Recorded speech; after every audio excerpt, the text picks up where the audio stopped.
Oke, Assalamualaikum warahmatullahi wabarakatuh. Saya Nofri Berdansyah.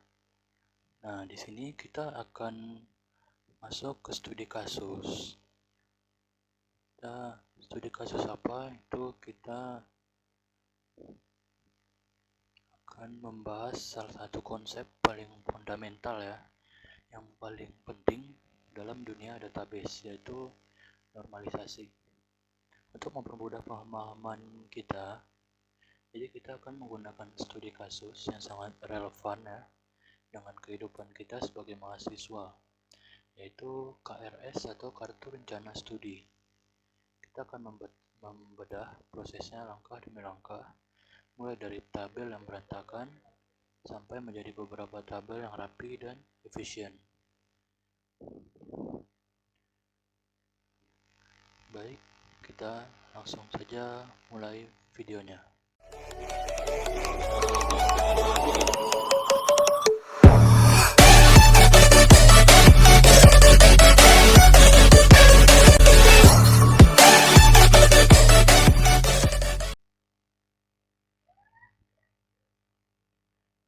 Oke, sebelum kita masuk ke studi kasus, kita perlu tahu dulu nih, apa sih normalisasi itu?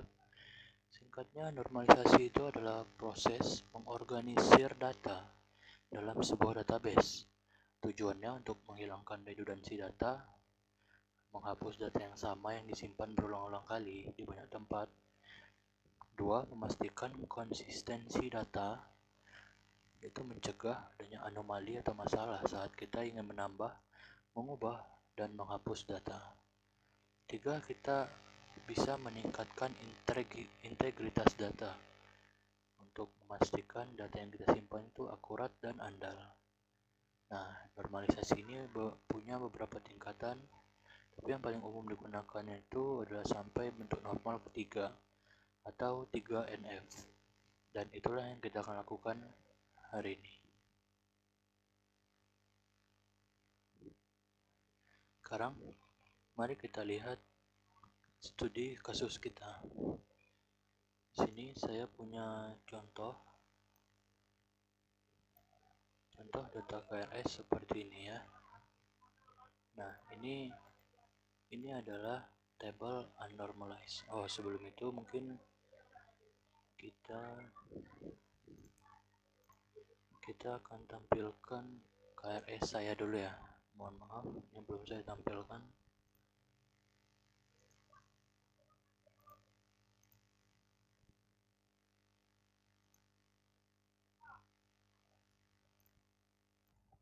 Nah, di sini kita akan menggunakan KRS saya ya. Di sini.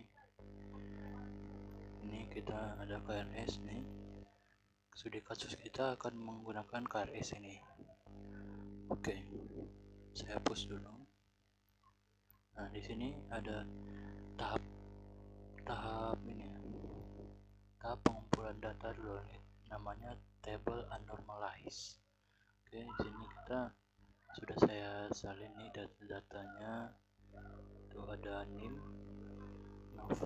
dengan nama, fakultas, prodi, semester, tahun, penasehat akademik, kode MK, nama, dan seterusnya ya.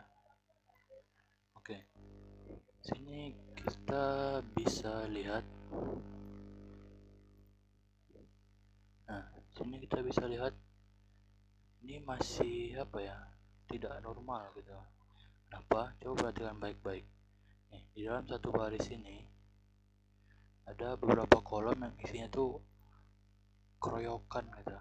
Nilainya apa semua? Nilainya itu multi nilai deh namanya. Seperti kolom kode MK, nama MK, dan juga SKS dan dosen. Nih.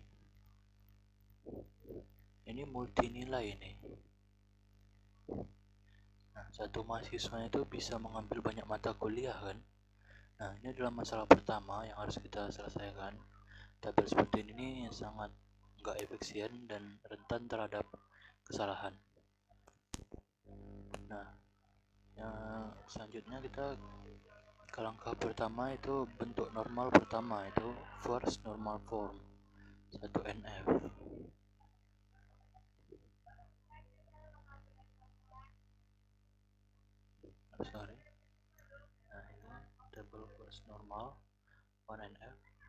di sini memang lebih rapi daripada tahap unnormalized yang di atas nih. Nah, syarat untuk mencapai 1NF atau first normal form ini adalah setiap selnya atau perpotongan baris itu dalam kolom hanya boleh memiliki satu nilai atomik dan tidak boleh ada grup yang berulang. Untuk mengubah tabel unnormalized kita ke first normal form, kita harus memecah baris yang memiliki banyak nilai tadi jadi baris-baris yang terpisah. Nah, seperti ini. Nih, nama MK-nya ini kan satu nilai nih. Jadi kita pisahkan ke banyak nilai seperti kode MK-nya juga. Nih, terlihat lebih rapi dan lebih mudah di sort atau di tambah-tambah atau diubah nanti. Tapi ini belum tahap terakhir, masih ada lagi, yaitu tahap kedua, yaitu second normal form. Second normal form. Nah, di second normal form ini syaratnya itu tabel sudah harus dalam bentuk satu normal form atau first normal form, dan semua atribut non kunci harus memiliki ketergantungan fungsional penuh pada primary key-nya. Jadi atribut non kunci seperti di sini kita ada tabel mahasiswa ya. Atribut non kunci seperti nama, fakultas, prodi, semester, penasehat itu harus tergantung dengan primary key ini. NIM ini adalah primary key-nya. Jadi atribut non kunci harus tergantung pada NIM. Oke. Jadi NIM sini sudah termasuk ini semua. Termasuk semua atribut non kuncinya.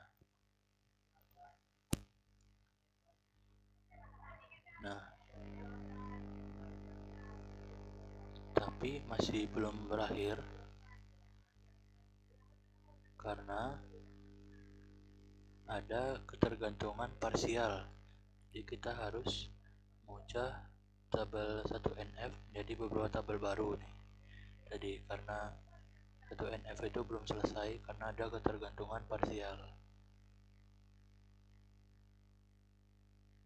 Nah, dengan begini data mahasiswa dan mata kuliah tidak lagi berulang-ulang dia berulang-ulang, nama mahasiswa tidak lagi berulang-ulang seperti ini. Nah, lanjut kita ke langkah ketiga, bentuk normal ketiga, yaitu third normal form. Nah, syaratnya itu tabel sudah harus bentuk second normal form dan tidak boleh ada ketergantungan transitif. Nah, ketergantungan transitif itu adalah ketika sebuah atribut non kunci bergantung pada atribut non kunci lainnya, bukan pada primary key. Nah,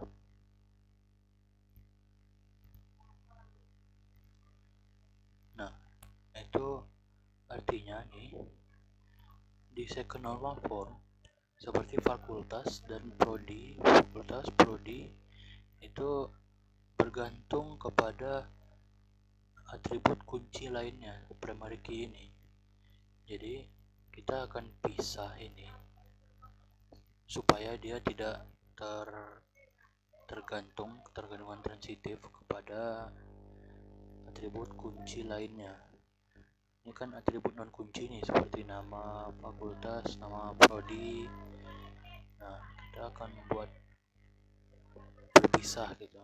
Kita akan pisah lagi dia sampai seperti ini. Jadi tabel normal form, kita ada tabel fakultas. Nah, kita bikin ID fakultas, nama fakultasnya Sains dan Teknologi. Ini tabel 2 ada tabel prodi dengan isinya ID prodi. Oh ya, saya lupa bilang ini tabel fakultas. Primary key-nya ada di ID fakultas. Nah, di sini ini ini harus primary key supaya biar tidak sama gitu biar unik dia, biar enggak bertabrakan. Untuk tabel kedua, primary key-nya ada ID prodi dan foreign key-nya ada ID fakultas. Nah, ID fakultas itu kan ini ya, termasuk kunci yang lain.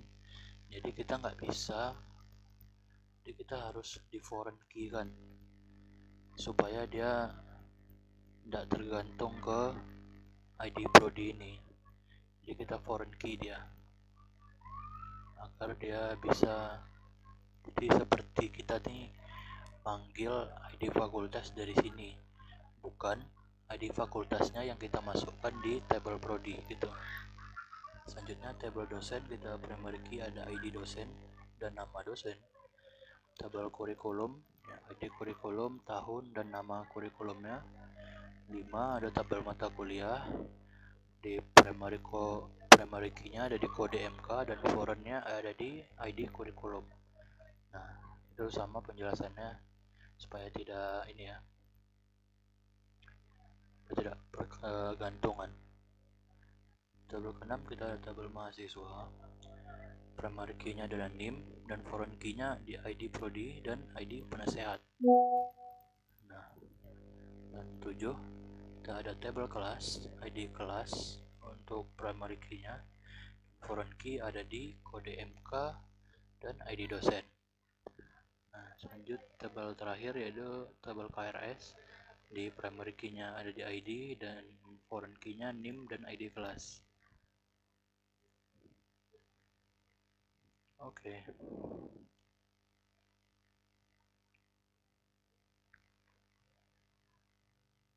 Nah, jadi begitulah proses normalisasi database.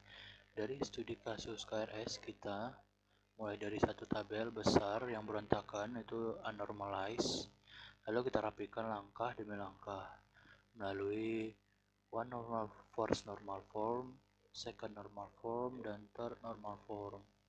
Di akhirnya kita punya struktur database yang efisien. Oke, semoga penjelasan ini bermanfaat. Wabillahi taufiq wal hidayah. Assalamualaikum warahmatullahi wabarakatuh.